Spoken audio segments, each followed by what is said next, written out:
The President.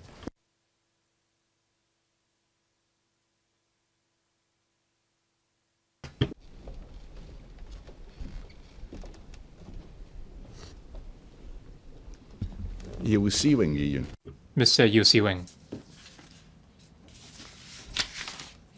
President, Chairman, while I speak in support of the Inland Revenue Amendment Tax Concessions Bill 2019 and the proposed amendments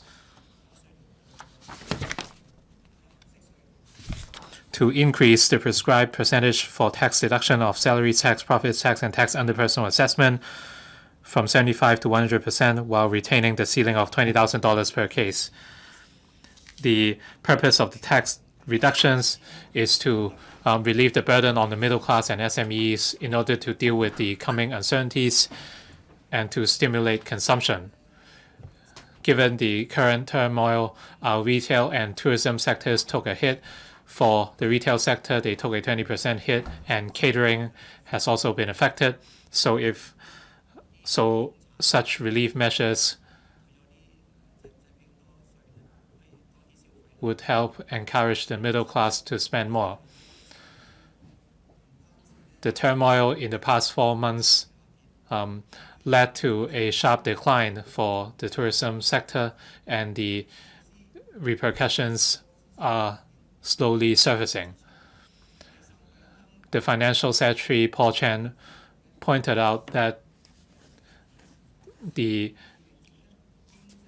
negative growth of the economy for Q3 would be steeper than Q2, and this showed that Hong Kong has entered a technical recession. In terms of exports, the drop in growth in the third quarter will exceed 7%, which will be the highest quarterly drop in the last 10 years.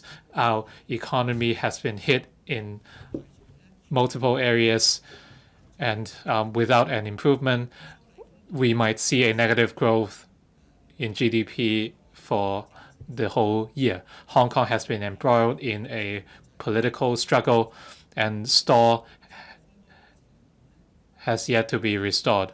The opposition camp wanted to expand their political influence in the exercise,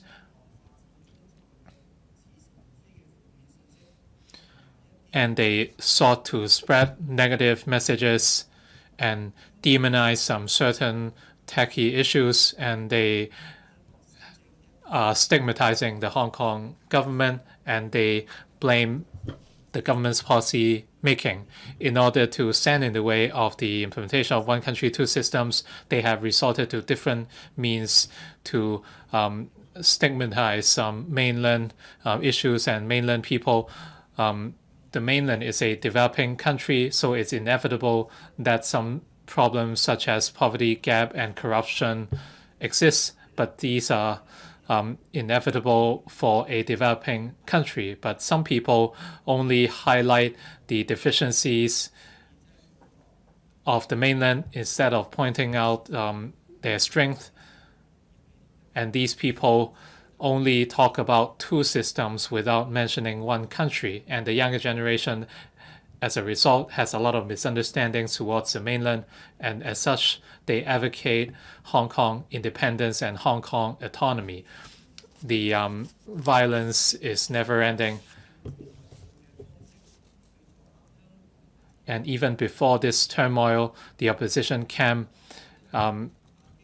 has used political means to stifle our development. We saw filibustering at LegCo. There is a great backlog of proposals at the Finance Committee, and many bills were yet to be scrutinized. Mr. Yu Si-wing, please come back to the debate.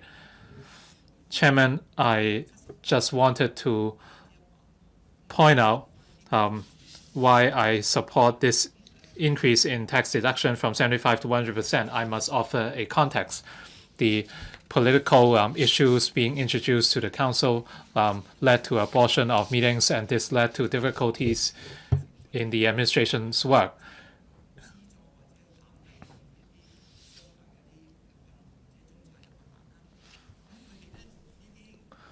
and the government wants to support individuals and the middle class. And once a problem surfaced, the government was fully blamed by the opposition.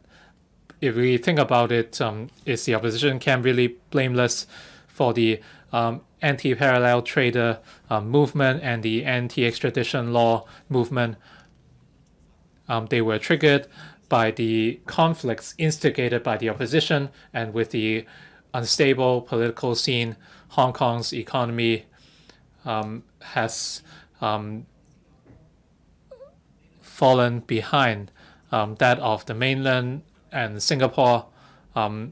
They are developing in full steam while we are stagnating. The tax relief measures would only relieve the burden on some people, and this would not help reinforce our competitive edge. After the handover, Hong Kong could have relied on the support of the mainland market and policies, coupled with the strategic development of the Greater Bay Area and various cross-boundary infrastructure projects. For example, the high-speed rail, Hong Kong-Zhuhai-Macau Bridge, Liantang, Heng-Yun-Wai border control point. These would increase our competitive edge and reinforce our status as an aviation and financial hub. Unfortunately, after the violence and protests in the past months, there was mass vandalism of public facilities and desecration of the national flag, and the government or the governance has been challenged consistently. So there are concerns that Hong Kong is spinning out of control, and support towards Hong Kong has been eroded. The consistent violence and protests have increased the risk for investors, and this has already affected intentions of big companies to operate in Hong Kong. Many companies have decided to set up headquarters in Singapore instead, and many people I know have moved their capital there as well. So these are some of the consequences of the turmoil. Protesters wanted to fight for the so-called democracy, but they have resorted to violence at the expense of our stability and economy. So is this actually justifiable?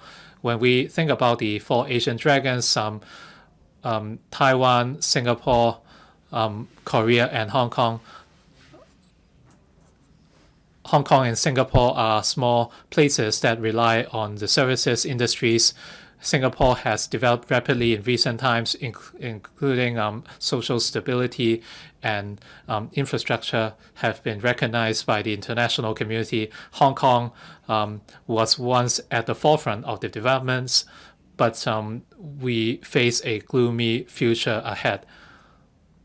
The democracy, Taiwan has adopted democracy for quite some time, and still they face a lot of internal conflicts, and their economy has been gloomy for years.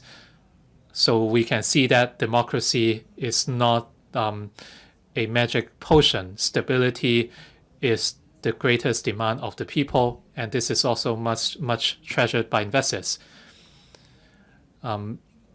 Everywhere around the world,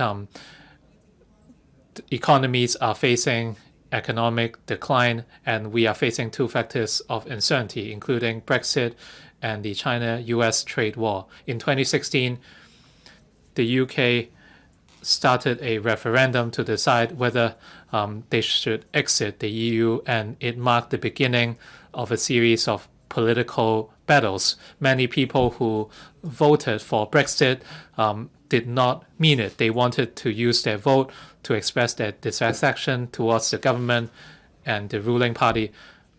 And after the referendum, the UK saw a series of problems.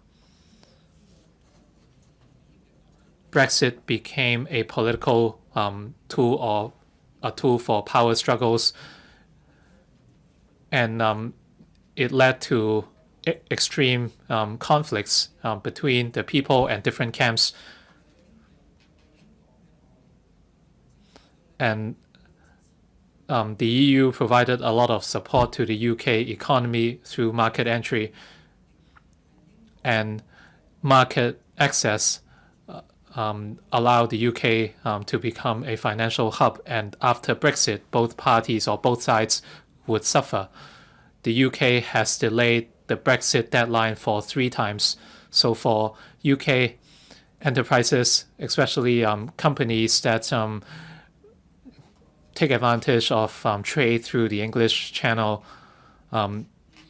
while they are speculating on the current situation, and the UK Prime Minister has angled for an early election come December. Mr. Yu Siwing, please come back to the topic. I want to point out that the situation in UK has a direct compass on Hong Kong.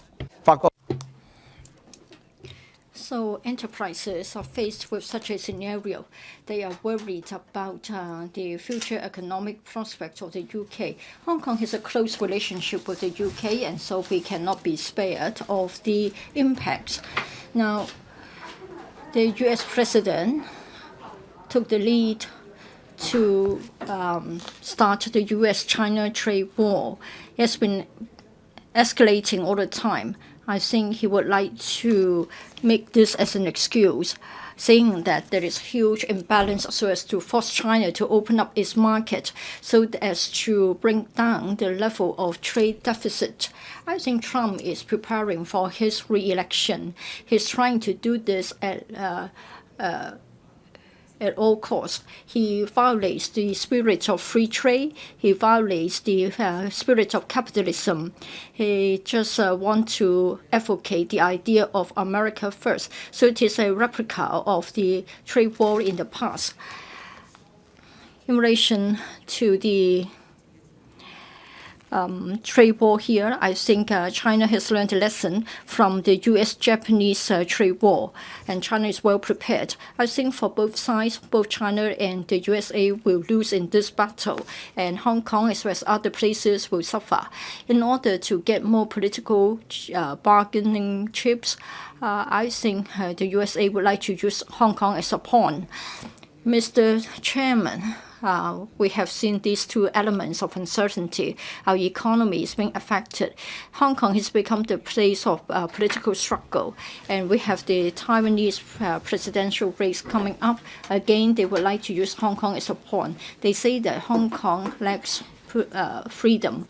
I think this is merely an excuse. They would like to abuse the case of Hong Kong.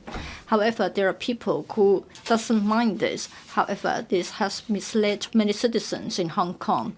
Economic development have a lot to do with stability.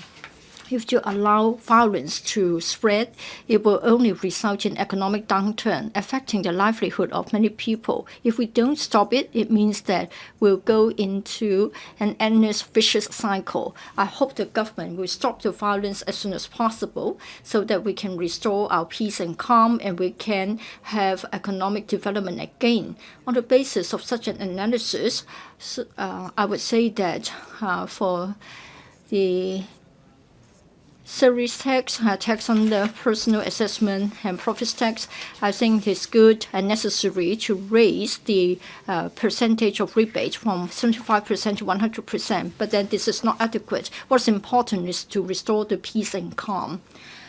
Dr. Priscilla Leung, Mr. Chairman, in relation to the government's proposal, I think last week we were saying that raising the ratio from 75% to 100% being the percentage of rebate is the crux of the matter. I would like to draw on 2 points. Many middle-class taxpayers told us what they thought. That is, in relation to the provisional tax, it should be sort of withheld or payable by installments so that the SMEs can have their burdens lessened. I made this point already last week. all such measures are piecemeal and inadequate. The elephant is still in the room. We are concerned about some issue which is much bigger. Now, when it comes to livelihood issues, we still have to tell you what the community think. Therefore, for the provisional tax, I think for service tax and profits tax payers, I think they would welcome the withholding of the provisional tax because it would still constitute a major tax burden on them. So can we not be more flexible in relation to individuals as well as corporate taxpayers? This morning, I put this to the Secretary. As far as the tax concessions are concerned, and in fact we have given you a lot of suggestions, still we have to give our ideas to you. Now you are raising the tax rebate percentage from 75% to 100%. Last time, Alvin Young said that, well, in fact, we should ask people who are wearing a facial mask outside this chamber rather than consulting the views of the political parties here when it comes to the tax rebate. I propose that we should provide a loan for enterprises undergoing economic transformation, a subsidy for school children at the beginning of a school term, as well as raising the tax rebate percentage and providing a rental assistance. I think these are the ideas that have been mooted by political parties across the spectrum. Now, if at the end of the day, if it is found that the government, or it is said that the government provides such measures just because there's violence going on outside this chamber, then it is impossible. If you always say that the government is providing a relief measure or because of the breach of peace outside the electrical complex, then I have to point out to you that indeed we have got a lot of demands out there, but their slogans are about broad issues rather than minute details like this, that is provisional tax or the exact percentage of the tax rebate. Well, in fact, they have always been advocating a scorched earth policy. They would rather destroy the economy of Hong Kong and then we relaunch Hong Kong. I don't know where they got this idea from. Maybe they have been incited, maybe they have been misled. Let us set the record straight. We welcome all sorts of livelihood improvement measures. Some of them may be of a minor scale, but I don't think they have to do with the pressure outside this chamber. Life is difficult, even in the absence of the scorched earth policy that we saw in the past 4 months. And in fact, the bill has been withdrawn, and then the ongoing protest is an illustration of the scorched earth policy. Even without such, I think the government still have to come up with such relief measures, and we need much more than that. Now the storm is on the horizon. We need to take preventive measures. We need to close our windows. We have to secure our doors. We have to set our eyes further away. I don't want our youngsters to be misled. Now, even if the government comes up with something positive, it will be distorted as being a concession. I think this is wrong. Please pity the parents of such young people. Their parents have a different political view from their youngster children.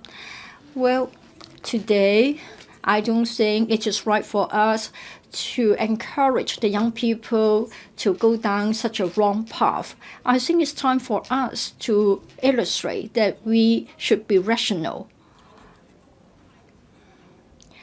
I think all the political parties have contributed to the offering of such relief measures from the government. What is important is to understand that the government does this not because of the violence out there.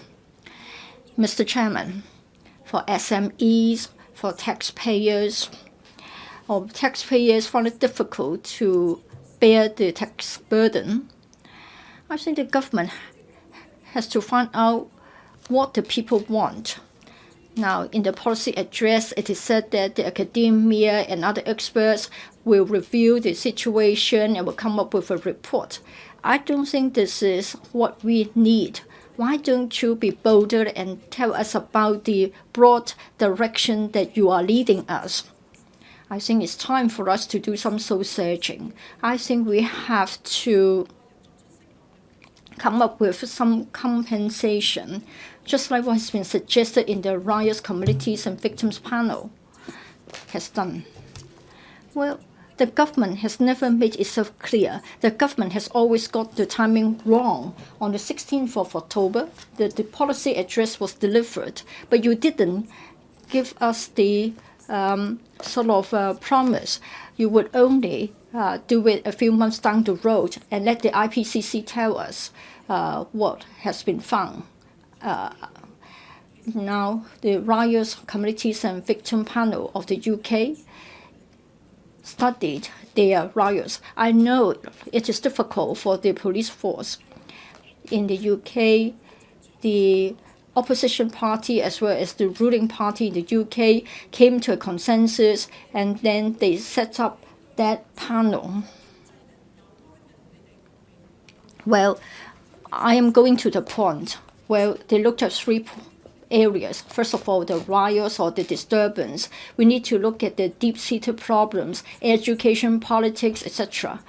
We need to find out why the youngsters are so pessimistic. Now, in the case of the UK, the young people were pessimistic. They had no trust at all in the police as well as the police watchdog. They arrested a lot of people. In the beginning, most of those arrested were underage. I think that had a lot to do with the family problems. So a small issue sparked off a major unrest. Cameron, right in the beginning, said that he would ask the court to do the following: sitting through the night. So far as long as necessary. 因為 This is because justice cannot be delayed. So he asked the courts to sit through the night, 24 hours, 7 days a week, being their roster. Well, probably some colleagues have got it wrong. Whenever they heard about such an arrangement, they would say that this is against the spirit of the rule of law, it is against the basic law, etc. No, you have got it wrong. It is not a special court. You just talk about a special arrangement, just like providing more resources to the courts to deal with the bogus refugees and the torture claimants. In the UK, the majority of them were underage arrestees. So I don't think we should sort of drag the matter for 5 years, 10 years, quite unlike the one engaged in this Occupy Central movement. Priscilla Lam, please come back to the debate. For the second point, Cameron told us that 我希望呢個同你哋相關呢，你哋要促成嘅，就係騷亂過。So I think you need to do this. You have to come up with some compensation. Cameron said that 92% of the shops would receive some compensation. Now, you have also referred to the idea of terrorism. As a result, the insurance companies would not compensate the loss suffered by the shops. Well, many jewelry shops are having a very difficult time. They were not able to host their large-scale exhibition, and yet insurance companies are not going to meet their claims. And then 93% of the uninsured claims were also covered by the government. So the government made up the shortfall. In other words, innocent shopkeepers were given compensation. I think there were a large number of them. Say, for example, individuals or shops have been affected by the tear gas. And then they have also got a recovery scheme. Dr. Priscilla Leung, please come back to the debate. Yes, I'm to the point. What I'm going to say is indeed very useful. Now, it is not enough just to provide such a tax rebate. Just like my watch office, I have to renovate my office because it was the subject matter of a criminal damage costing us $100,000. Well, for someone having $30,000 a month, he has to cough up $100,000 to make good the watch office, which has been damaged. Apart from these, we also have domestic claim and SME settlement claims. They're going to file civil lawsuits very soon. The point is they have the right to file claims, and that is why you need to do something about it. It can come in other forms other than the court. In the UK, they have the courts to deal with claims, and in the first week they dealt with 1,000 such cases. Whereas for our government, they just kept telling us no, the judges won't do it. But have you discussed with them? Have you consulted LegCo? Because we could provide additional resources to help the innocent citizens. The other point is many shop owners now have to hire security guards to step up security. Well, for the government, they also need more security guards to, say, clean the linen walls. We have the airport authority, hospital authority, large statutory bodies and organizations. Of course, they can hire additional security guards. What about small shop owners? Because this is a safeguard against future insurance claims. Say for larger shopping malls, well, the protesters said no police. And if that is the case, we need to have more well-trained security guards. Because in the past, banks would hire their own security guards to prevent their windows and shops from being vandalized. We can't add manpower to our existing police force, and we're adding to their burden. And the protesters are enticing police officers to go to various scenes. And then when something happens, people would call the police. In other words, shopping malls should hire their own security guards, and the government should provide subsidy for not large shopping malls but smaller shops. For example, we have an education institution yesterday. It's being vandalized. You need to help them. Well, Chairman, I think what's happening is that we have the scorched earth movement in Hong Kong, and some members are still very eager to visit the US so that if I burn, you burn with us. But then after scorched earth policy, the whole community suffers. I hope they will side with us again, and side with Hong Kong people again, and stop smearing Hong Kong. Our image has been tarnished. I don't think many Hong Kong people understand what scorched earth policy is. Not many Hong Kong people understand what happened during the times of wars and rationing of water, etc. What they want is for Hong Kong to go down with them. We must cherish the freedom of expression.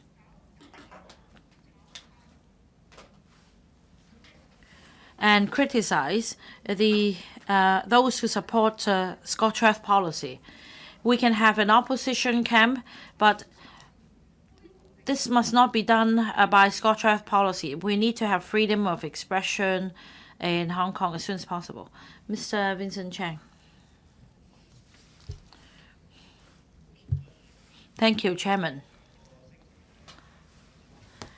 After resumption of second reading started last week, we're at the stage of committee stage, and I feel the need to speak again. The clashes and violence have lasted for 4 months, impacting on every sector of the community, hampering our development. Last week, during the resumption of second reading of the bill, some opposition camp members claimed that businesses have not been affected. Take a look at Link REIT, take a look at the markets. If you ask the operators, in fact, some of them are having very good business.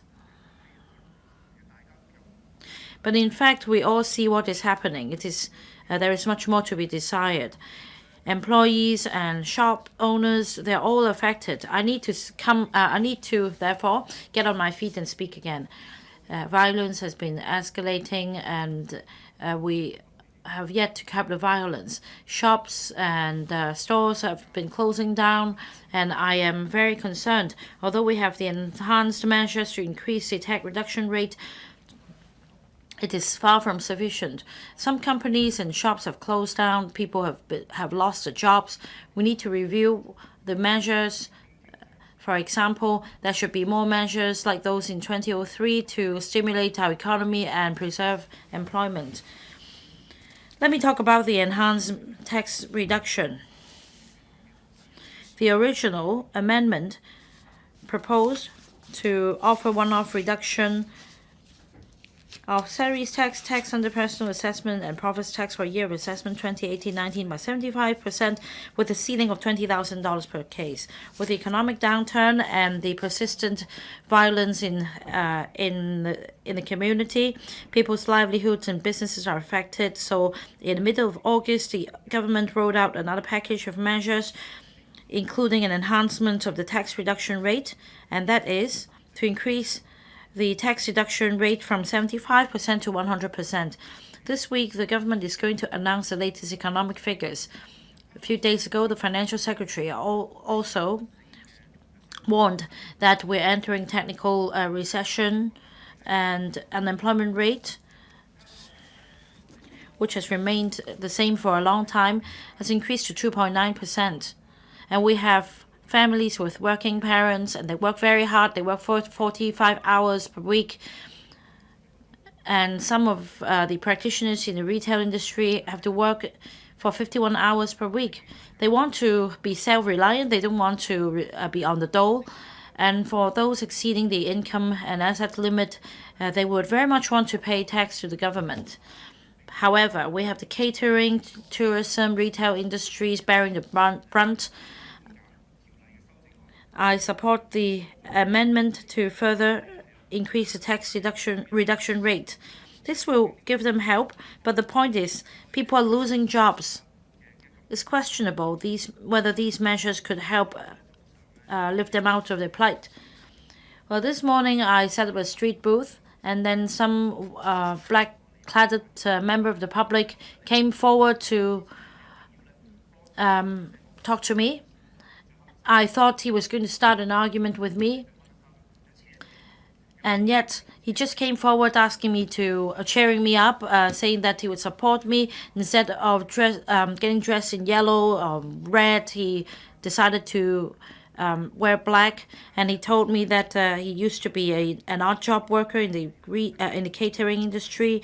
In the past, he could still secure enough hours to make ends meet. Now he only worked for 4 to 5 hours. He is underemployed, so he has to take a course to be a security guard in order to feed the family. And he is quite aged, and it is hard for him to switch to another field. And he's worried that because he's approaching retirement, and he's even more concerned about the future of young people. This is just a classic example. People have lost their jobs, they have lost their income. We have the re-employment training scheme providing subsidy, but not many people are eligible. Offering tax reduction for them may not be effective enough. With the persistent protests, shops have been closing down, and tourists are deterred from coming. Even locals are deterred from going out.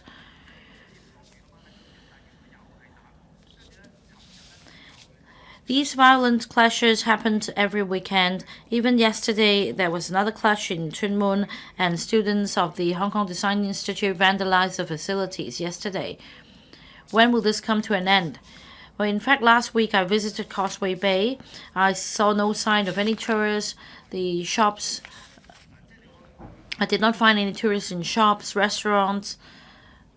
Well, in fact,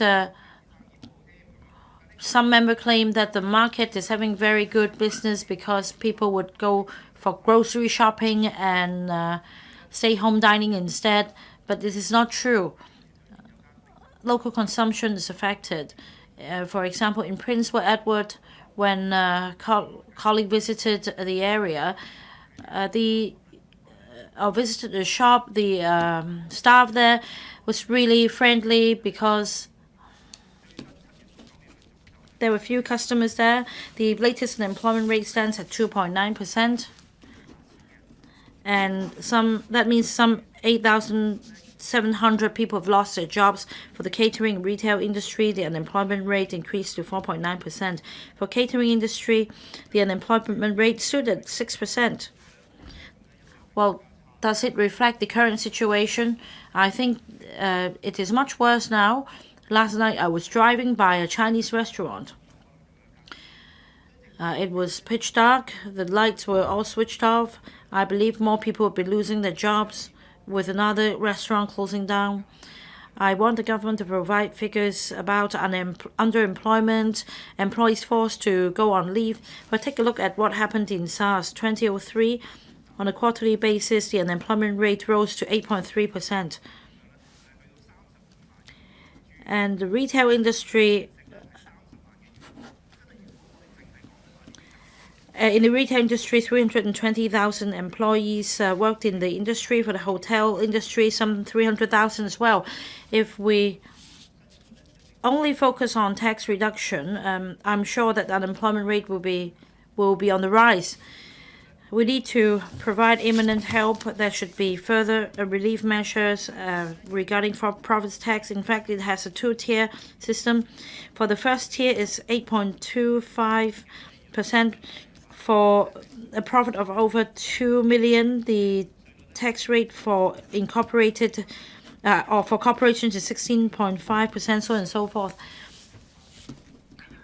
In 2018, the government's revenue on profit tax recorded $5.3 billion and also $139 billion on the whole. We have $1.1 trillion in our fiscal reserve. We have a robust picture. The point is whether we can provide more relief. Chairman, I understand that a philanthropist announced that $1 billion would be injected to a fund to help SMEs, especially the F&B industry, as long as the restaurant has fewer than 50 employees and with relevant licenses. The owner can just follow a very simple procedure online to get a subsidy of $60,000. Well, according to small operators, the help is really timely and effective, and this is coming from the business sector. So can the government do the same? Because this will win praises from the public. It would be a quicker and more effective solution. On the contrary, the government introduced a $4,000 cash handout scheme last year. So far, some members of the public have not even received the cash handout, whereas for the business sector's fund, they can do it right away. I understand fiscal prudence is required. I really hope the administration would communicate with the sectors and consult their views. Like Mr. Yu Si-wing said, the tourism industry bears the brunt.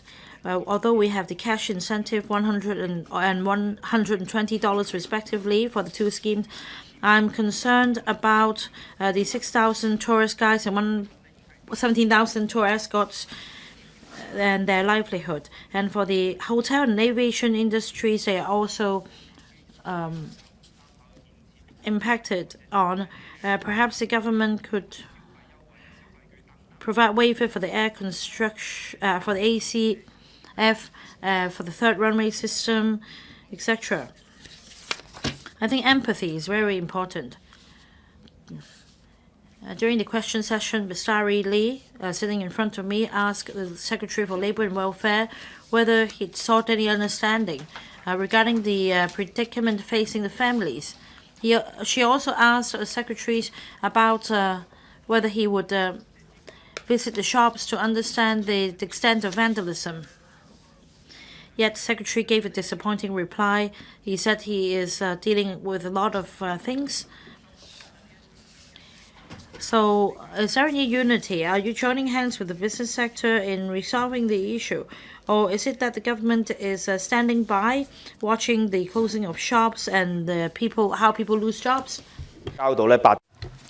Companies need to have a profit before they can pay any profits tax. Only over 80% of Hong Kong companies are SMEs. They employ a lot of people, but they are in a dire strait. You must think out of the box to help them. They will be receiving the tax demand note very soon. Can you do more to help them? Also, it's the same for citizens. They must have a salary before they can pay salaries tax. We understand that if you want to relax the tax demand again, you should do it before February. In 2003, there was a plan to provide employment training as well, costing $700 million. And of course, this time around, the wave of unemployment may be more serious than that at SARS. So when are you going to band together to help people tide over the storm? I understand that together with the employees retraining program, you are launching a particular program for people who lose their jobs to read a course for 2 to 3 months, and the program will run from October to March. And you have said that they must attend the entire course before they can get $4,000 in subsidy. Okay, these people don't have a job. They need to attend the course, and then they will get $4,000. But then what about their traveling expenses? It's just like the black clad lady I was talking about. It is very difficult for them. Maybe you should give them a bigger subsidy to help them.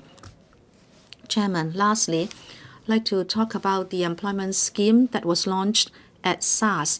At that time, you covered recreation, culture, and also retail and tourism. You also created different positions like community building assistance in order to allow people to have a temporary job. In fact, you created about 6,000 to 7,000 jobs.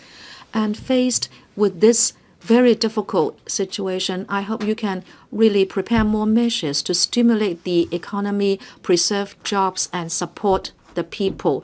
I think many people share our thoughts that in these few months we have seen discipline services, particularly the police, fighting at the front line. And many people are asking, what are the other bureaus doing? In fact, every bureau should be able to do something. The FH Bureau, the LW Bureau, each one should be able to take one more step to band together to face this very difficult situation instead of just the police working to stop violence and curb riots. Of course, we support the cutting back of taxes, but in fact, you can think of other ways to help SMEs and the employed. The workers are losing their jobs, and the question may become even more serious. I support the amendment and the reduction in salaries tax under PA, and also profits tax, but I hope you will think of more relief measures. I'd like to remind members, when we are at the committee stage, please only speak on the content of the bill and also the amendments, and to say whether you support or not support them. And please do not go into the details about the pros and cons of the bill's proposals or even venturing into other matters. Mr. Horace Chung. Chairman, the purpose of the bill, well, I don't know whether members of the public are clear about it. Let me just mention it again, and then I will speak on the amendment. This bill seeks to reduce the tax burden of taxpayers. And originally, it is said that in the year of assessment 2018 to 19, there will be a one-off reduction of 75% for tax under personal assessment, profits tax, and also salaries tax, with a ceiling of $20,000 per case. This was the original purpose of the bill. And the administration has said that 1.91 million taxpayers of salaries tax and tax under PA will benefit, and also 145,000 tax-paying corporations and unincorporated businesses will also benefit, and the total revenue foregone will amount to $18.9 billion. Okay. At the committee stage now, we are debating an amendment. Now, what is it about? It is because on the 15th of August, the FS announced a series of measures to cope with this economic situation whereby we are facing internal and external pressure. And one of those measures is such that the one-off reduction for the year of assessment 2018 to 19, the 75% proposal will be enhanced to 100%, but then the ceiling of $20,000 per case will be maintained. And the administration has said that 1.43 million individuals and corporations will be able to benefit, so that they can save $1.84 billion in tax money. And in order to implement this relief measure, the administration is proposing to amend the long title of the bill and also Clause 5 of the bill, so that we can implement this further relief measure. As I was saying, and the administration was also stressing that this extra relief measure will benefit 1.43 taxpayers and corporations. However, there is a point on which I can't find the information for, and I hope the administration will speak on it when they reply. That is, when you enhance the reduction from 75% to 100%, but you keep the ceiling of $20,000. Now, I'd like to know how much more money can be saved for the individuals and corporations concerned. Will you be talking about just hundreds of dollars? I hope you can give me the figure. Don't just tell me the total number of people who will benefit, but how much more each taxpayer or corporation can save. I think this is what the community wants to know as well. Chairman, I have covered the purpose of the bill and also the amendment that we are scrutinizing at the committee stage.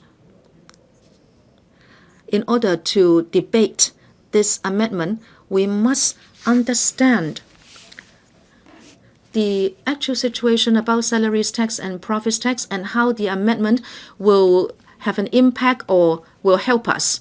Talking about salaries tax being levied in Hong Kong now, you know that if you produce or you are employed in Hong Kong and you receive an income in Hong Kong, you are subject to the payment of salaries tax. There are 5 bands, and the bands are $50,000 apart, and the assessable income must be calculated according to marginal tax, and that is 2, 6, 10, 14, and 17%.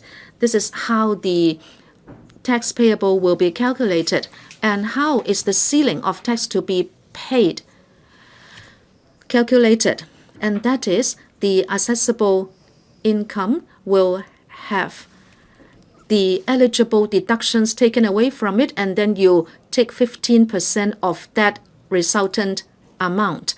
And we have got a receipt of $60.8 billion in salaries tax.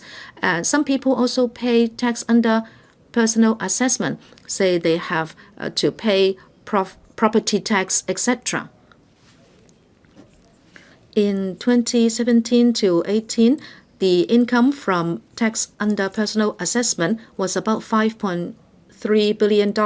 Therefore, for YA 2017 to 2018, there was about 1.88 million taxpayers paying salaries tax and tax under PA, and until 31st of December 2018, out of 3.9 million people who worked, 1.8 million people had to pay salaries tax and tax under PA. This is how individuals will be affected by the amendment. What about corporations? This is about profits tax. In 2018 to 2019, we started to have the two-tier profits tax rates regime, meaning that corporates and unincorporated businesses, if they make $2 million, well, they will have to pay either 8.25% or 7.5% in tax. If they have assessable profit more than $2 million, then they will have to pay 16.5% and 15%. In 2017 to 2018 YA, there was about $139 billion in profits tax. And then in 2017-18, about 142,000 corporations and unincorporated businesses which had to pay profits. And as at December 31st, 2018, there were 1.27 million corporations and 250,000 unincorporated businesses. I'm trying to provide you with a framework as to how the taxes are affecting individuals and corporations. And now I'd like to go on to talk about the two-tier profits tax rates regime. Now, against that background, this one-off reduction of profits tax, is it a reasonable arrangement? Actually, there was a heated debate in society on this. Talking about the two-tier profits tax system, why did it appear in YA 2018-2019? Now, we are talking about whether the amendment is reasonable, but first of all, we have to seek to understand where this two-tier profits tax regime come from and why it was implemented in 2018-19. That would set the basis for debating whether the present amendment is reasonable. In her election platform, Mrs. Carrie Lam suggested that she would introduce a two-tier profits tax regime in order to help SMEs and startups to reduce their tax burden. At the time, it was said that for the first $2 million of profit, the profits tax rate would be reduced from 16.5% to 10%, so that tens of thousands of corporations will pay 40% less profits tax. And then in the PA 2017, CE decided that for the first $2 million in profit, as I said, it was proposed to be 10%, but it was further reduced to 8.25%. That is half the rate for profits tax. And then for the remaining part of the profits, they will be assessed on the basis of 16.5%. As for unincorporated businesses, the applicable tax rate would be 7.5%. In other words, half of the single tax rate of 15%. Ever since the year of assessment 2018 to 2019, we have had the two-tier profits tax regime. Objectively speaking, if an enterprise benefits from the lower tax band under the two-tier scheme, it has already benefited from it. But then we should not, as a result, question whether we should continue to provide one-off profits tax reduction to corporations and unincorporated businesses. It is because the two-tier profit tax regime is an established practice. It has become a standing practice. It is just like the 5 tax bands and the progressive tax arrangement for salaries tax. So, since salaries taxpayers already benefit from the progressive tax regime. We are not saying that they should not benefit from this one-off reduction. So the situation is the same for individuals who pay salaries tax.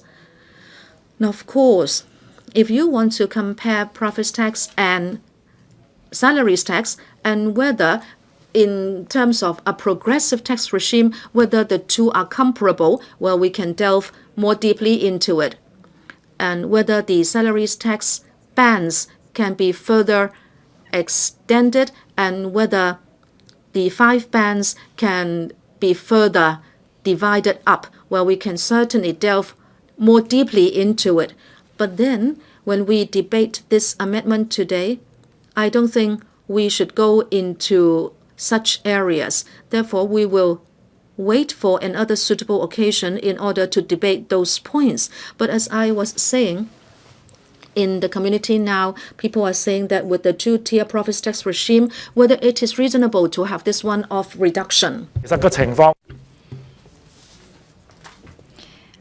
I think we should take it together with the progressive tax regime for the salaries tax. Well, in the year 2018-2019, we introduced the 2-tier profits tax regime. As to whether we should also benefit the corporations so that we apply the one-off tax rebate to them, well, I would say that they should be entitled to such a benefit as well. I believe it is a reasonable arrangement. Mr. Chairman, in addition to the issue about the 2-tier profits tax system, there is one other issue that has been hotly debated in the society. That is for the tax concession proposed by the government. Is it possible for people who have paid tax in the past but are not going to benefit from the tax concession this year to have them covered as well? Probably that was not considered in the beginning. But then when you come up with a one-off tax rebate, then people start to question whether it is fair. There were people who paid tax in the past, but then this year, owing to certain circumstances, they were no longer chargeable to tax. And since the tax rebate is only introduced this year, so they think that it's unfair for them to be excluded because they paid tax in the past or they suffered losses in the past. So they would like to be covered as well.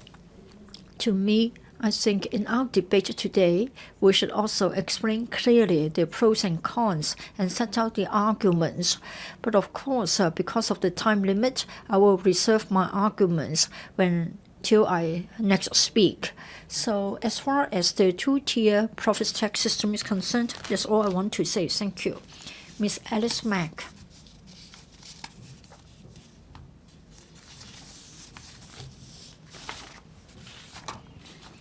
Sorry, Mr. Chairman.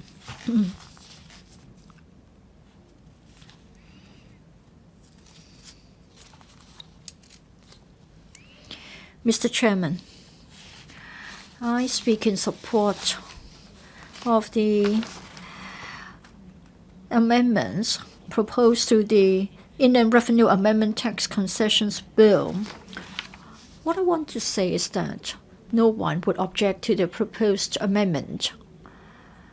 I just want to explain why we need such a proposed amendment. This is because for the year of assessment 2018-2019, there will be a tax rebate, and then it has been set at 75% of the salaries tax under personal assessment and profits tax, up to $20,000 per case. And that was part of the budget published earlier this year. Well, it was said that tax concessions were needed to help the public. In the light of the poor economic performance of Hong Kong in the recent months, the FS announced additional tax concessions in August. Instead of a reduction by 75%, it will now be 100%. So the matter is being put to the vote. That is, we have to vote on the CSA proposed by the Secretary, raising it from 75% to 100%. But then how many more taxpayers will benefit? How many citizens will benefit? Secretary, when you carry out the calculations, when you conceive a tax concession, what are the arguments? Would it be that instead of 75%, you have it 100%, still subject to ceiling of $20,000? It will be option A. And then in the case of 80%, up to $30,000, option B. You do the calculations and then you choose between the two options. Is that how you worked it out? Did you just look at the figures yourself? Or did you try to look at it from the perspective of those who are going to benefit from this concession and find out whether it is going to be effective? I told you last week that when people heard that there would be further concessions from the FS, that is the tax rebate being 100% instead of 75%, at first they said, well, it's a piece of good news. But actually, how many people are going to benefit? Why won't you consider the FTU's proposal? That is suspending the withholding the provisional tax for 1 year. As I have always said, people don't dip into their own pockets to find money to pay the tax. Some of them have to borrow money so as to pay for the tax. So by withholding the provisional tax, at least they can cut down on the size of the loan they take out. Given the poor economic performance, I think many more people have to borrow in order to pay their tax. So why can't you suspend it for a year? Of course, the government has been telling us that it isn't really provisional tax, rather for salaries tax. Usually, there is a year's time lag when the government collects the salaries tax, so it isn't really provisional tax. In other countries, they have the pay-as-you-earn system. You pay along the way that you get your salary. But in Hong Kong, we call it provisional tax. But then we have to be clear about this point. The government needs to have money for the operating expenditure. Now, the FS has come up with another round of relief measures. Hong Kong has still got a surplus. We still have a fiscal reserve, so we don't need money to meet our operating expenditure. So why don't you do away with the provisional tax, and we only pay tax after we've earned our salaries? Now, suspending the provisional tax, I mean, if people are lucky enough to have a job and have the same amount of money earned, they will still be paying you the same amount of tax the following year. And the beauty of this is that people see their income dropping, they have underemployment. Why can't you think of something that can relieve the difficulties instantly? Now, of course, you will give the details on the demand note, but then people don't actually see that they have their tax burden eased. So I hope the government will be more down to earth. Please think in terms of the concerns of a taxpayer. If you take away the provisional tax, taxpayers will be much happier. I won't object to the tax concession, but then you aren't really give them a lot of joy when compared with a demand note that has removed the provisional tax from the amount payable. So I hope the government would reconsider our proposal. Of course, the government would say that for the provisional tax, if somebody is in hardship, he has lost his job, his income has come down, you can always apply to withhold the provisional tax. Indeed, this is true, but you need to come up with all sorts of proof and this and that. It would be very troublesome. Now, last year, there was the idea to give out $4,000. The government likes to ask everybody to apply for this and for that. We are still working on the $4,000 giveaway. Now, someone came up with a fund for the SME to apply for, and it has been much applauded. I think the government has come up with more money than that made available by the charity.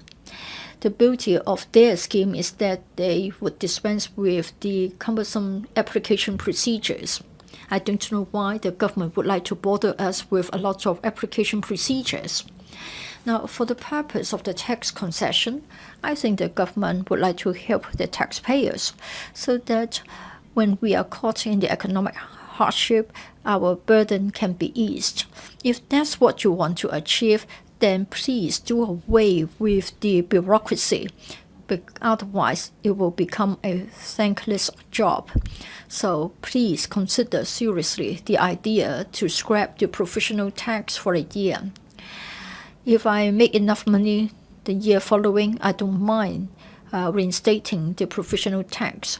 Now, in fact, the government knows that some people have to get a tax loan in order to pay the tax. Of course, the demand note has yet to arrive in your mailbox, but I'm sure you understand that many people have to borrow in order to pay for the tax. So without the provisional tax, we don't have to borrow, or we can borrow less and we pay less by way of interest. So of course, let me say this once again, you have my support for this CSA. But I cannot understand your logic. Why 75% being increased to 100%, kept at $20,000? So what is the rationale? Who are your target beneficiaries? And even with this tax concession, are you serious that people are getting the help that they need? Because many people are worried that they will lose their job tomorrow. Our trade unions are helping the employees in the catering industry. A lot of them have seen their restaurants closed. We are helping over 1,000 workers looking for a new job because they've been laid off. Sometimes they have to suffer from arrears of wages as well. And then in the tourism industry, again, they don't have any business at all. It means that they don't have any income. Now, the government has said that $120 per each inbound traveler, but then the subsidy will go to the travel agents instead of the escort guide or the tour guide. Now, they are not going to benefit. They would tell you that they would welcome the demand note if they have made enough money to be chargeable to service tax, but they don't even have enough income to be chargeable to tax. So in addition to the tax concessions, what else are you doing or are you going to do to make sure that they still have a job and they can make a living? They don't mind being chargeable to tax as long as they have a job. Now in Hong Kong, our economy is getting worse and worse, and the violence is continuing. Well, many people understand that visitors are staying away from Hong Kong. If things get worse, will the government come up with more CSAs? Now, for this bill, we're supposed to pass the bill in June, but then in June and July, there was a problem with the LC complex, so we were not able to pass the bill. And that's why we need to stand it over till today. And then the FS took the opportunity to asked the Secretary to move an amendment to change it from 75% to 100%. Now, today, if we pass the bill and if the economy is performing worse and worse, what else are you going to do to help us? Instead of relying on such a framework, I think the government should tackle the problem of the social unrest. We should revive the economy ASAP. Of course, we've been told that the government would like to put a halt to the violence, but they are empty words. The CE has asked everybody to join her to condemn violence. We need to stop violence. But other than that, what has the government done? For many months, this has been going on, and what has the government done other than talking about a dialogue? And in fact, the participants have all been doxxed even before they were able to leave the venue. If this is going to happen again, I don't think we can have any more dialogue sessions.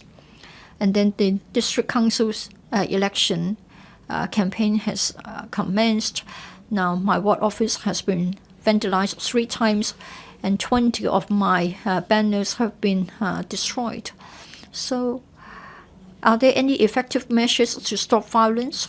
The government has presented this bill to us, and the government would like to seek an amendment so as to raise the tax rebates from 75% to 100%. They are easy options, but what about the more difficult measures? So what is the government going to do? Are there other laws and regulations that we can rely on to stop violence? Are there any laws that we can rely on to curb the violent incidents that we see day in, day out? Are there any laws to protect members of the Hong Kong from these violent incidents? Shouldn't we review our laws? Or should we just focus on this bill which has been tabled, and that we should just add a bit to it and increase the rate from 75 to 100%? This may be the easy way out, but it's not a complete solution. Have you reviewed the legislation?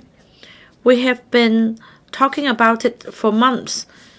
The public are living in fear. Employees have no job security to speak of. They find it hard to make ends meet. As I said earlier, we help a lot of tourist guides to change to the job of a security guard instead. We have no tours to receive.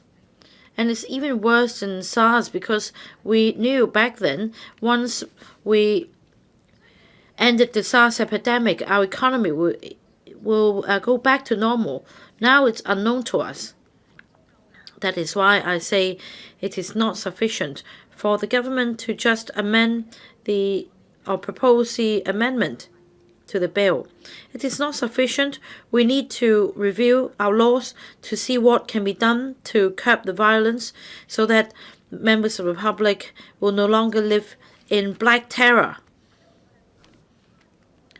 Well, in fact, I'd always thought that had the bill been passed in July, what will the government do now? Will the government propose another bill, or will the government suspend this enhanced tax rate? Has the government really thought about what can be done to help the public? Chairman, I want to reiterate that this amendment bill is just a consolation prize. More importantly, what we need is to improve our economy and curb violence for real, not just a chant of slogan. Next, Mr. Christopher Cheung. Chairman,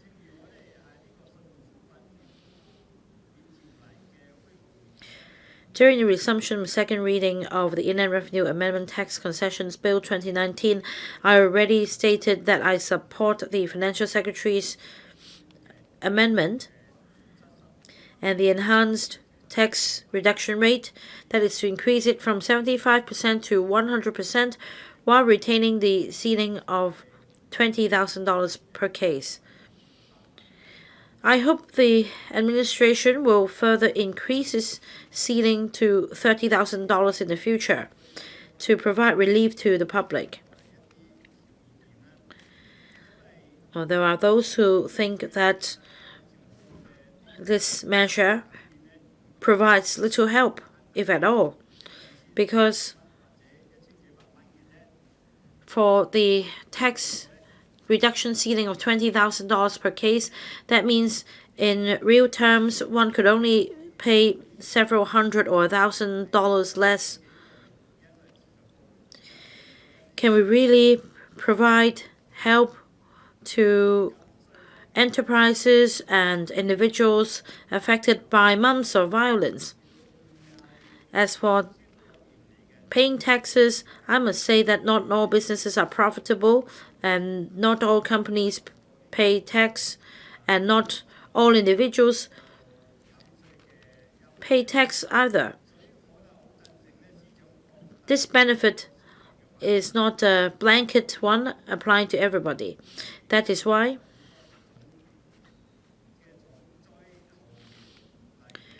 for the more vulnerable industries such as tourism, catering, retail, more should be done to help them. Last week, another round of relief measures was introduced,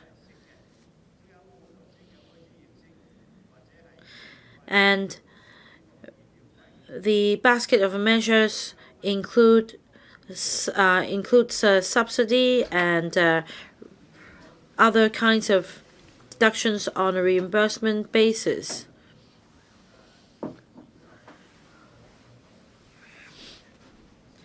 I think it is of very good intention that the government is providing more help to these industries. They are having a very difficult time.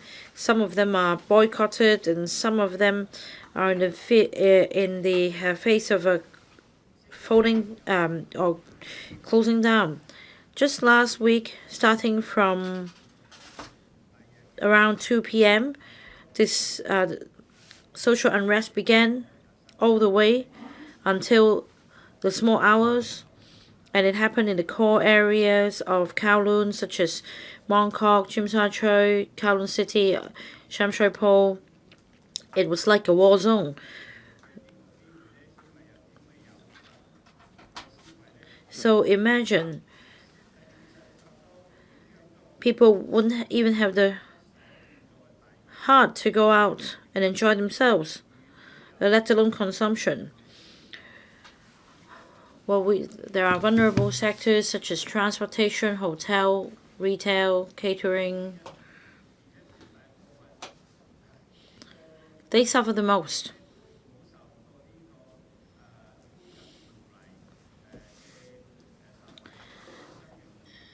And for my sector, the financial services sector, they don't really benefit from this enhanced measure because many businesses do not reap profit, and even under the enhanced tax reduction rate, 100%,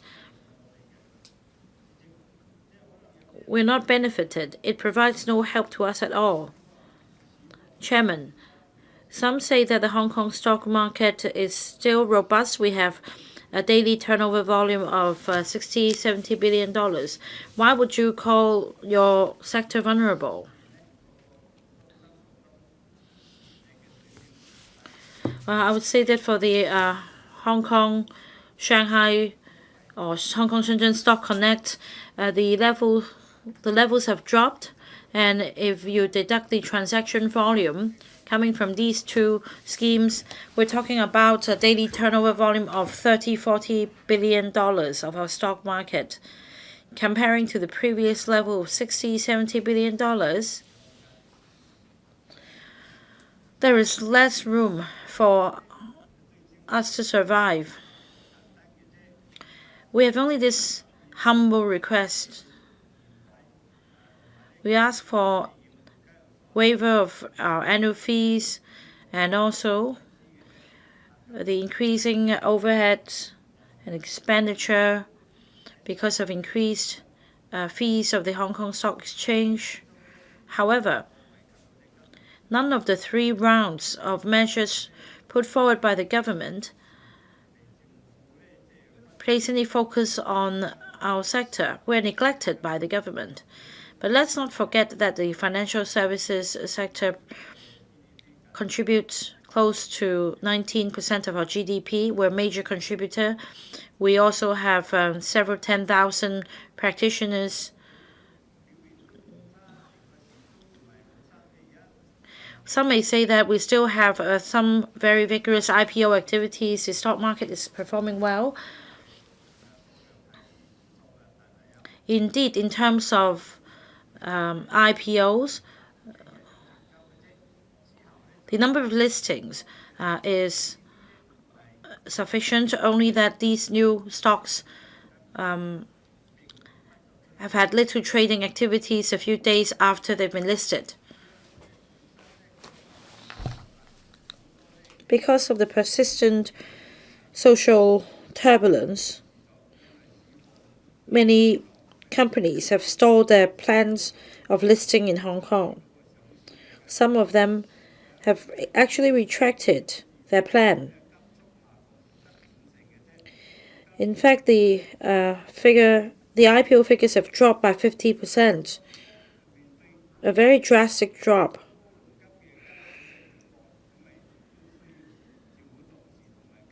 The financial services sector is also bearing the brunt. The government should provide more help. The social unrest have persisted for months, severely impacting on people's livelihood and hampering Hong Kong's economy and tarnishing our status as the international financial center. Every Hong Kong citizen who loves Hong Kong feels disheartened.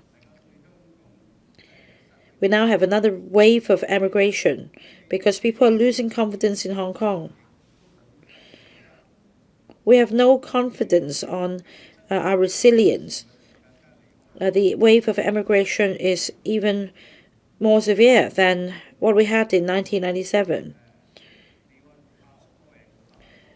We have had more offshore foreign accounts opened. Although this does not represent a heavy outflow of capital, it is still a serious problem, because if we cannot resolve social unrest in the long run, this could be the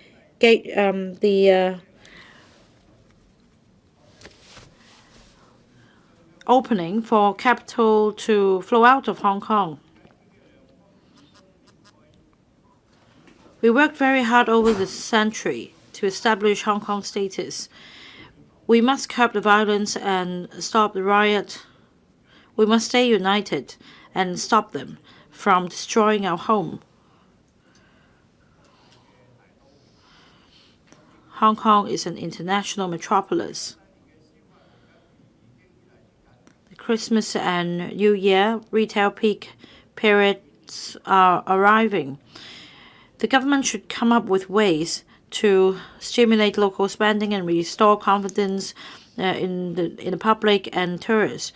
In the coming budgets, the Financial Secretary should also step up his effort to provide more relief measures. In terms of tax reduction for salaries tax, for example, the ceiling could be raised to $30,000. While retaining the tax reduction rate at 100%, so that the middle class could benefit directly. As for the waiver and rates rebates, etc., for shops, the level should be raised so as to tie Hong Kong over the severe winter. I so submit. I hope the amendment could be passed as soon as possible so that taxpayers could benefit from the enhanced reduction before the next taxation year. Next, Mr. Frankie Yik. Chairman, I speak in support of the amendment proposed by the government to enhance tax reduction rate. In February, the Financial Secretary, in his budget, proposed to offer one-off tax reduction of salaries tax, tax on the personal assessment and profits tax by 75%, subject to a ceiling of $20,000 per case. To implement this proposal, in March this year, the administration tabled the bill, and that is Inland Revenue Amendment Tax Concessions Bill 2019. According to the administration's information, the tax reductions could benefit 1.91 million taxpayers of salaries tax and tax on the personal assessment and 145,000 tax-paying corporations and businesses. The total revenue foregone amounts to $18.9 billion. That is $17 billion for salaries tax and tax on the personal assessment and $1.9 billion for profits tax. $18.9 billion only accounted for 5.5% of the estimated $340 billion to be received by the IRD as provisional tax. With global uncertainties and the escalating U.S.-China trade conflicts, together with the months of protests happening in Hong Kong, local spending has dropped together with tourist figures, and tourism, catering, retail industries, etc. Were severely affected. And the GDP real growth has been adjusted downwards time and again. As a result, we can see that there is no chance for optimism about Hong Kong's economic situation. In fact, compared to 2003 when we had SARS, I think we are in a worse position. Since there are so many economic uncertainties, the FS announced a series of measures on the 15th of August to support enterprises and preserve jobs, including tax relief for salaries tax, tax under PA, and profits tax. He has raised the relief rate from 75% to 100%, but then keeping the ceiling of $20,000 for each case. And he did not raise it to $30,000 when we as what we did in 2017-18, not to mention adopting the Liberal Party's proposal of having a ceiling at $40,000. With regard to 2018-19 salaries tax, tax under PA, and profits tax, that has been reduced from 30,000 to 20,000, or a reduction of 1/3. But then for 2018-19, we have got wider tax bands. So some taxpayers will benefit less as a result. Even if you have a higher relief rate, however, people actually benefit less as a result. It is expected that if you earn 400,000 to 600,000 a year, you will not benefit at all, and as a result, 600,000 taxpayers are affected. So if you only raise the relief rate without raising the ceiling, the Liberal Party is indeed disappointed. But then, given this very stiff economic situation, the Liberal Party wouldn't like to complicate things, and we will still support the amendment raised by the administration so that the relevant relief can be reflected in the tax demand notes for this year. The administration is proposing a relief rate from enhancing it from 75% to 100% for salaries tax, tax under PA, at profits tax. Then 1.43 million out of the 2.05 million who would originally benefit will benefit more. And as a result, they will be paying $250 to $5,000 less as a result. And the administration will be foregoing $18.9 billion in tax revenue. In the end, the administration will just be getting $2.07 billion less. That is 6% of the $340 billion expected tax income. But then for the 2 million people who have to pay such taxes, the 1.9 billion who can 1.91 million who can benefit will already account for 90% of all taxpayers. It is not a perfect solution, but this is a kind of a token from the administration to help these people in dire straits. And I think given the present economic situation, I don't think it's easy for the administration to do more. And the economic outlook does not afford any optimism. If you are sitting on $1 trillion of economic reserve, then in the budget next year, there should be more relief measures that can be proposed. Apart from keeping 100% rebate for salaries tax and tax under PA and profits tax, the ceiling for each case should at least be $40,000 as proposed by the Liberal Party, as those who do not have to pay tax, since they cannot benefit as a result of these tax relief measures. I hope the administration will look at their actual situation and then roll out appropriate relief measures for them to help them tide over the storm. And now I'd like to digress a little. I'd like to say that at the Economic Services Panel meeting on Monday, when we discussed the PA, it is said that with regard to the aviation industry, the administration would allow the Airport Authority to produce certain measures. At the meeting on Monday, I reminded Mr. Frank Chan that as yet nothing has happened. So today I have asked for more information, and it seems the Airport Authority is not poised to take up any measures in order to relieve the difficulties faced by the aviation industry. So I hope Mr. Lau, the secretary who is here, can relate my message to the FS, because he has put down this note in his paper.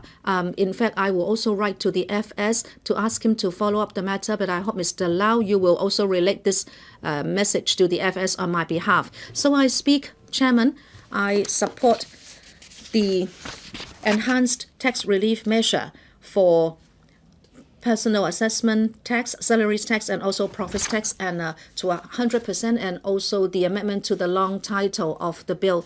Ms. Elizabeth Quat. The bill is a result of what is proposed in the 2019-2020 budget to give a one-off tax relief for 2018-2019 year of assessment, salaries tax, tax under PA, and profits tax by 75%. And the FS, because of the present economic situation, announced that there would be an enhancement of the rate from 75% to 100% while retaining the ceiling of $20,000 per case. Of course, I support this new measure because you are going to benefit a whole range of taxpayers whose burden will be lessened as a result. But faced with this present difficult position, are we doing enough? I have doubts about that. We understand that we have faced 4 months of riot, and the people are really suffering. Many people are reflecting to me and complaining to me. As you know, 200, 300 eateries have been closed down, and people say by the end of the year, 1,000 will disappear. Even if there are restaurants holding wedding banquets, they have seen many orders cancelled, and they are not receiving any orders for next year. And they say they may not be able to pay the rent, and eventually they may have to close down as well.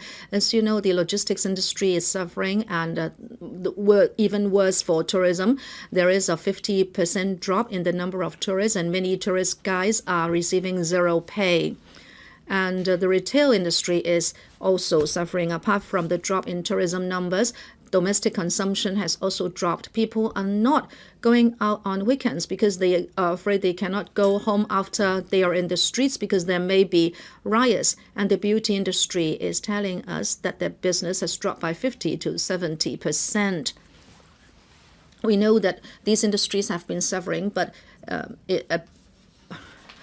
recently, I have been in touch with the IT industry, who is telling me that they are also suffering. In fact, some startups which have been doing rather well in the past few years are also suffering. Particularly, there is a lot of negative or bad press about Hong Kong overseas, saying that the one country, two systems is not working, and there is no positive comment about how we are coping. And of course, there is a lot of smearing against the administration without talking about what the rioters are doing. And a lot of capital, which should be coming to Hong Kong, has been held up.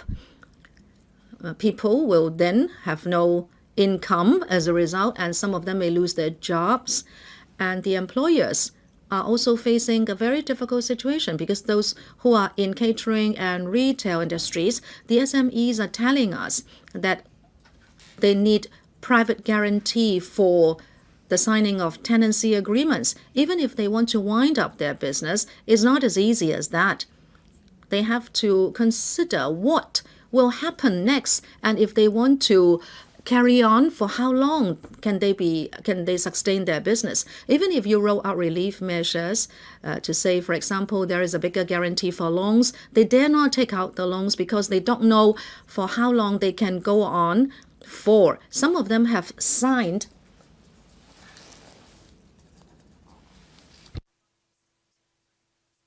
personal guarantees.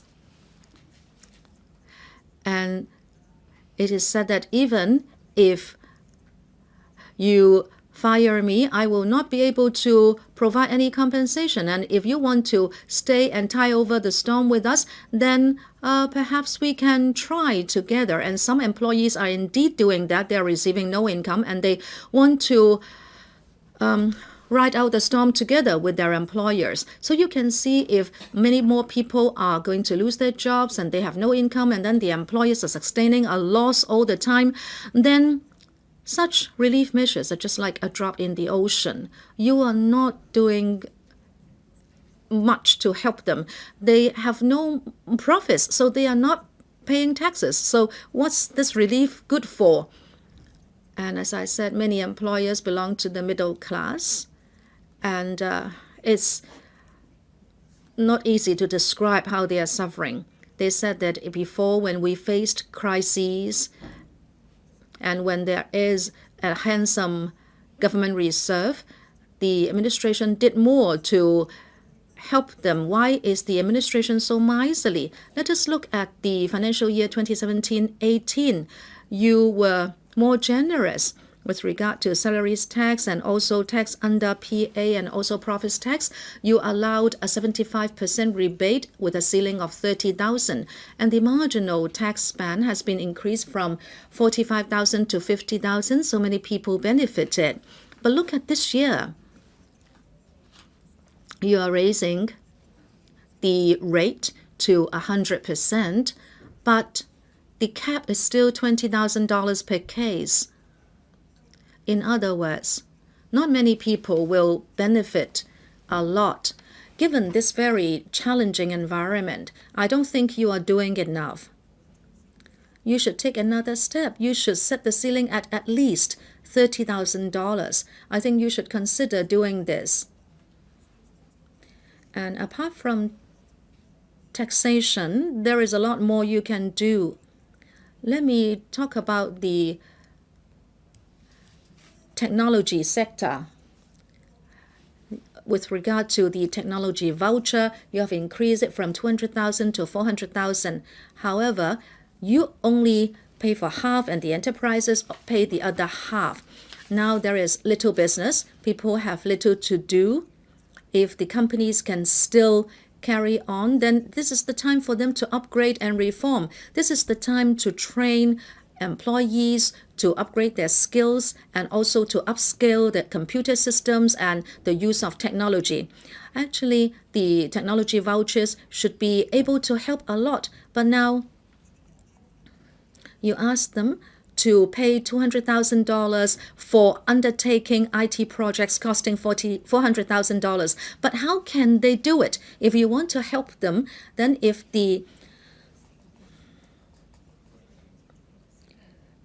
division between government and enterprises is instead of 1-to-1, it should be 4-to-1, then you can help them much more and encourage SMEs and other people to make the best use of technology vouchers so that they can make use of more innovative technology. Some IT companies are telling us that even if they win government projects, they face a big problem. Even if they are fortunate enough to get a government contract, you need to take out bonds. SMEs are not getting any loans easily from banks. Just look at beauty, retail, and catering industries, and then the IT industry as well. They are complaining that even if they have a relationship with the banks for 10, 20 years and they have never been a bad customer, there have never been bad debts, but then suddenly the bank is asking them for all these records, the financial reports, and also the personal asset information, how much money they have in their own bank account, and also they want to see all the invoice and receipts, and which is in fact commercial secret. But if you don't furnish the information, the banks won't sell the bonds to you. They just don't sell bonds to you. Now, if I have a government contract and I need to take out a bond of $1 million, I can't do it. So how can I then implement these government projects? And then what is more, it doesn't stop there. You need to furnish all the information to me. They say, if you don't, I will just close your account. I will cancel your account. You lose your account, you can't make an income, and you can't borrow any money, you can't buy the bond. And even for those in the services industry, loans have been called at an unprecedented rate. Well, they used to have 3 months or 5 months in relation to coming up with a sum of money as a guarantee. Now the period has been extended to 6 months, 7 months. So, Secretary, if you would like to help those using the technology vouchers, first of all, please launch more government projects. This applies not just to the IT industry; it would apply to other industries as well. For the IT sector, it takes 3 months or so to fetch a project. So if you miss one round, then you have to wait for another 6 months. I think you need to expedite the approval procedure. And then can you not waive the requirement of taking out a bond, because it is not easy to get one. So exempt them from such a responsibility. And then please give them their first installment ASAP. If they can't get a bond and if you don't make the first payment, then it will be difficult for them. They may reconsider whether they would want to be a contractor for government projects. So it is an illustration. It shows that even for people doing business with the government, they find it difficult, and the government should try to help them. And one enterprise saved would be one that would stay in the industry. And then many enterprises, as a result of their political inclination, will be vandalized. Say if you are suspected to be a Chinese-funded enterprise, then the shops will easily become the target of vandalism. So what are you going to do to help them so that they can resume their business? They may be able to survive the storm if they are part of a chain, but what about the smaller enterprises? Dr. Elizabeth Quart, please come back to this debate. Yes, now let me come back to the tax concession. Of course, it has my support, but then it's not going to help the general public, because some of them are going to lose their income. They are no longer chargeable to taxes. So what is important, and most important, is to stop the violence. There are people who continue to badmouth Hong Kong while they're overseas, and they adopt double standards. In Hong Kong, with the rioters who are black-clad, in Spain, Chile, etc., they are copycats. Like those in Hong Kong, they vandalize their MTR stations and they vandalize the shops. But then the international media would only criticize the Hong Kong police. The Hong Kong police are regarded as having acts of brutality. But then for overseas police counterparts, they would be treated differently.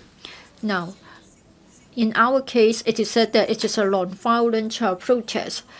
For the vandalism of the subway stations overseas, is being described as an act of riot. Why have they done so? That's because they want to say that one country, two systems does not work. I have put this question to the Secretary.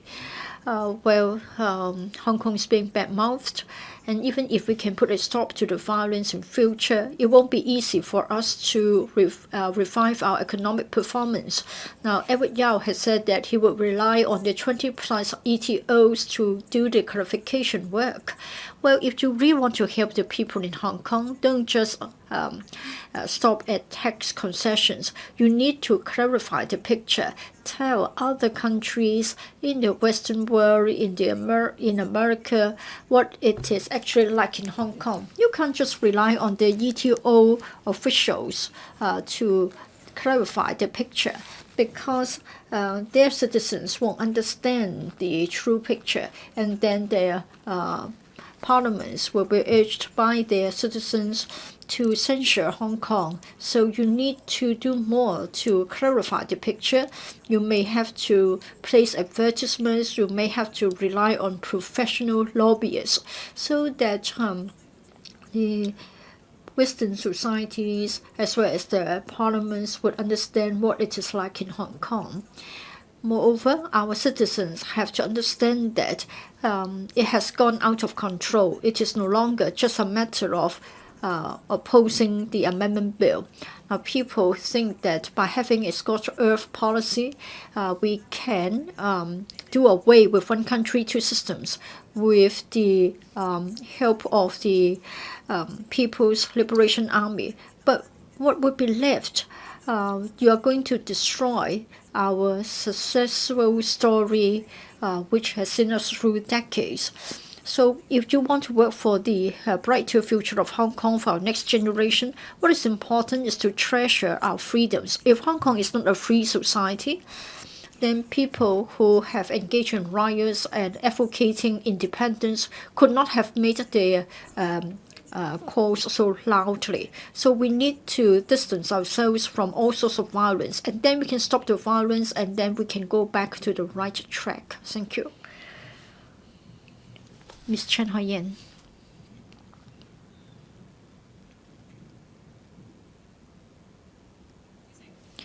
Mr. Chairman, the debate is about the Inland Revenue Amendment Tax Concessions Bill 2019. Specifically, it's about the CSA, so that for service tax, tax under personal assessment, and profits tax for the year of assessment 2018-2019, the tax rebate instead of 75% will become 100%. But oddly, it is still subject to a ceiling of $20,000 per case. Well, it was around about middle of August that this was announced. The FS at that time said that we were suffering challenges both externally and internally, and so he would like to enhance the tax rebate so that 1.43 million taxpayers will benefit from a further saving of $1.84 billion. Well, the FS described the economic situation as most challenging. However, he's still keeping it at a ceiling of $20,000 per case. Later on, I will have to tell you that fewer people stand to gain from this tax concession. So I find it odd not to change the ceiling per case. Many colleagues have already spoken. They all said that it's not enough. It is just a small favor. Yes, indeed, some taxpayers will benefit, but the majority of us are saying that we will support the bill because some taxpayers will benefit.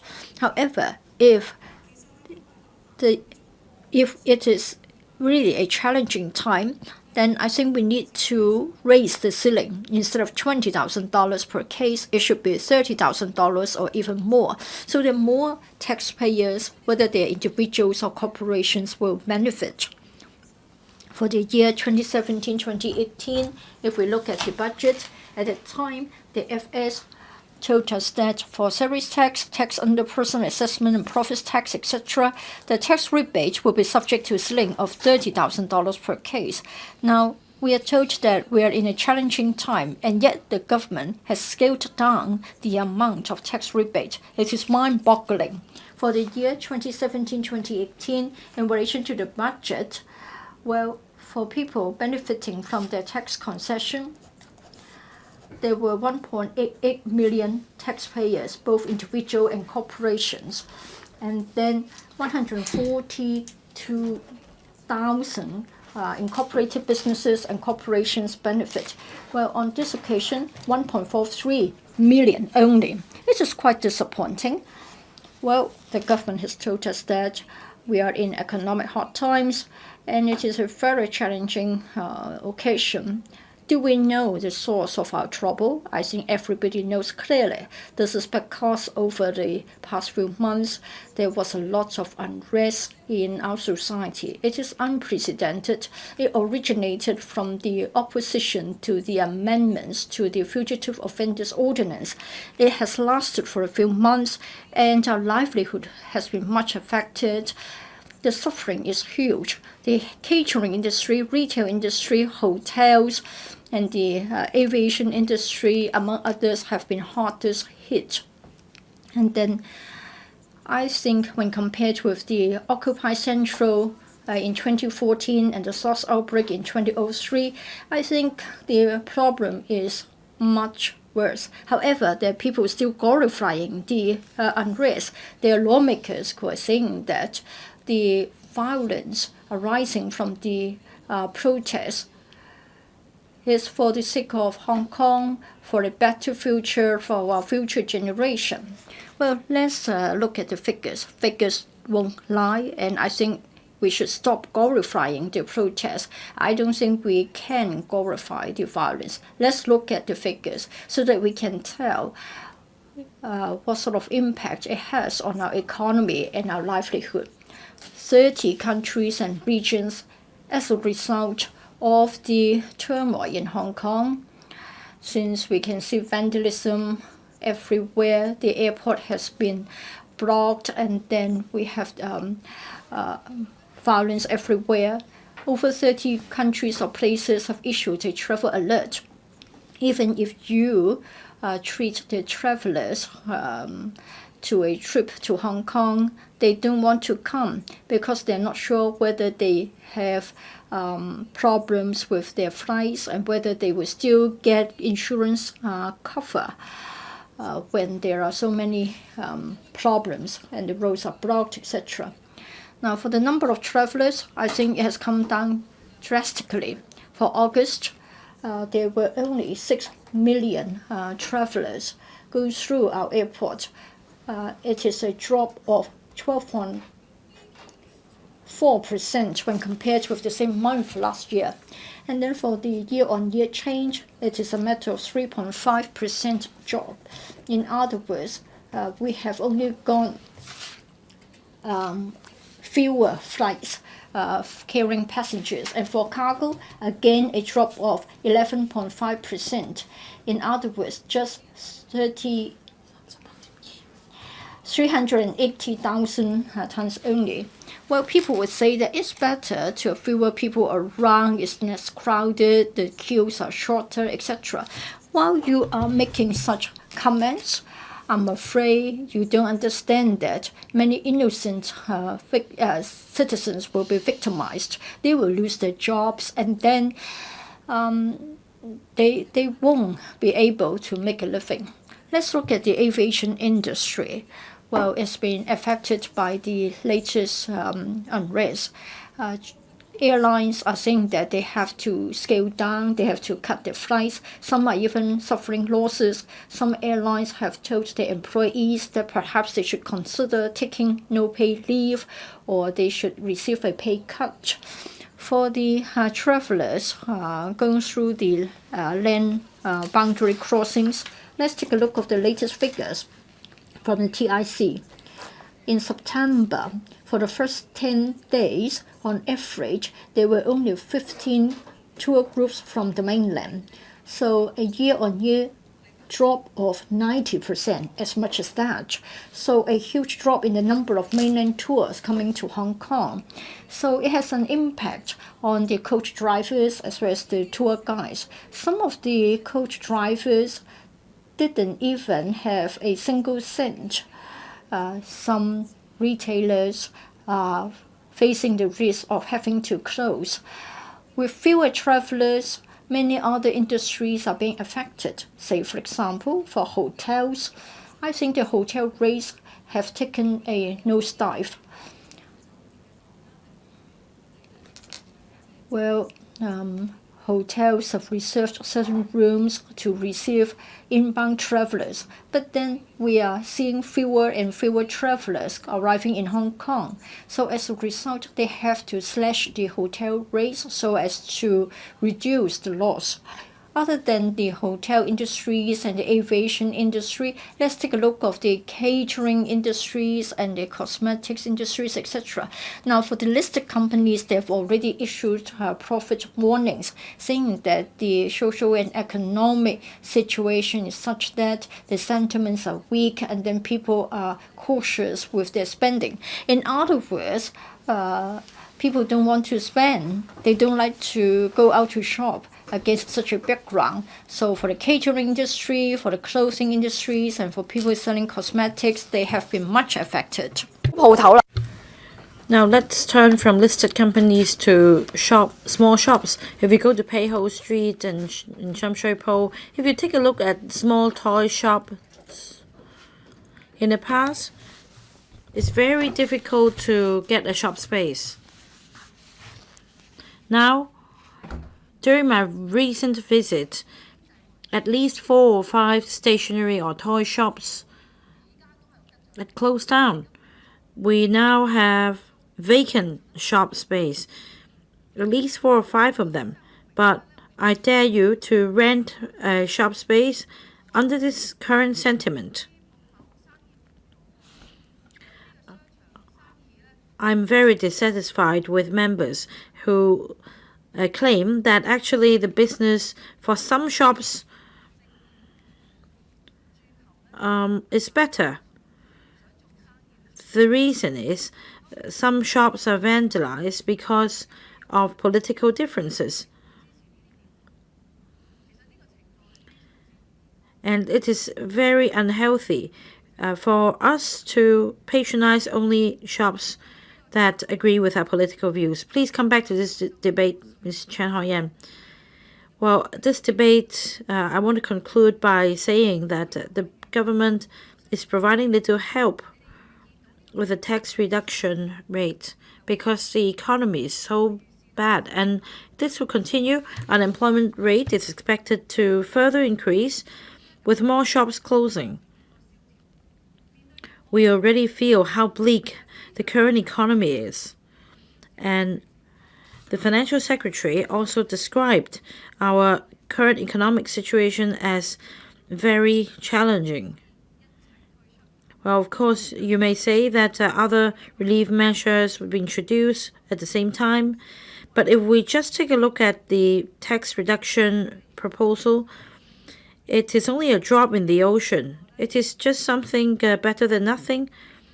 It is just a short-term relief, a quick fix, and I'd like to turn to the middle class. The middle class enjoys little benefit. Tax reduction or tax rebate is probably the only benefit that they get from the government. However, for the tax reduction ceiling in 2017-18, the ceiling was $30,000. This year, the ceiling has been lowered to $20,000, which means the tax burden on these middle-class individuals is actually higher. But let me give you an example. Say for an employee with 500,000 annual salary, that is $41,000 per month. That means together with the tax allowance for dependent parent, $18,000, and personal assessment tax allowance $13,200. Together with the tax reduction back in 2017, that is a ceiling of $30,000. The tax payable would be $46,000 minus $30,000. That means $16,000. This year, the proposed tax reduction ceiling is $20,000. In the end, the tax reduction only amounts to $20,000, which means that this individual has to pay even more than the year before. And I'm talking about a high-paying individual in the middle class. For a grassroots worker earning $30,000 a month, they may stand to benefit more. But with the current formula, in the end, they could only save several hundred or $1,000 in their tax payment. It is far from sufficient. That is why I really hope the administration would consider this. Regarding this amendment to the bill, if the administration agrees that we're in dire straits, more relief measures should be rolled out that really target taxpayers, that could really alleviate the pressure on taxpayers. Because we're talking about a saving of just several hundred to $1,000 for each individual. With the economic downward pressure, many people are now depressed, they are frustrated, they are placing hope with not only the administration. Every government official within the government should join hands to help us solve the problem. Instead of short-term, quick-fix solutions, there should be no long-term measures agreeable by the people. You must not harp the same old tune and just give minor adjustments to the figures. Let me come back to the amendment to the bill. I support the amendment. Although not many people benefit from it, with the current situation, job security is already a big issue, let alone whether people could afford to pay tax in the future. The government must come up with more ways. Very soon you could be asked to roll out new measures to preserve employment. Please bear in mind that no matter any scheme you devise, you should try to help the public in the most direct and efficient way, instead of the $4,000 cash handout scheme that you introduced last year. The meeting is suspended until 9 in the morning tomorrow.